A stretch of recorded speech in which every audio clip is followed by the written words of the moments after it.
Allah'ın selamı, rahmeti ve bereketi üzerinize olsun. Gazze'nin kahraman evlatlarına ve direnişçilerine selam olsun.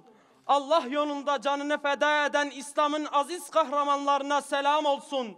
Siyonist terör örgütü İsrail 7 Ekim'den bu yana Gazze'de aralıksız olarak konutları, kamu binalarını, camileri, okulları, üniversiteleri, hastaneleri, yardım taşıyan kamyonları bombalamakta ve mazlum Gazze'nin mazlum ve savunmasız çocuklarını katletmektedir. Gazze'de Siyonist vahşet ve soykırım tüm acımasızlığıyla 84 gündür devam ediyor.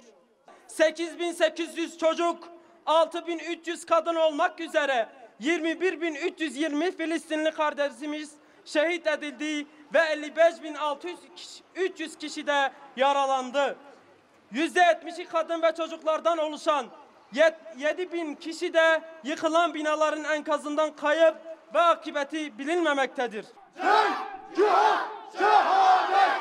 Cenk, cihat, şehadet! Siyasi, ekonomik ve askeri birliklerini kurmalı ve Siyonist vahşete dur demelidirler.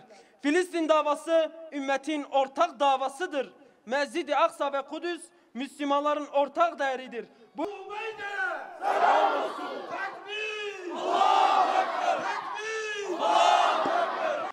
اللهم انصر من نصر الدين اللهم انصر دينك وكتابك وعبادك المؤمنين اللهم انصر جيوش قساميين اللهم انصرهم على عدوك وعدوهم Ya Rabbi sen Müslümanları zalimlerin insafına terk etme.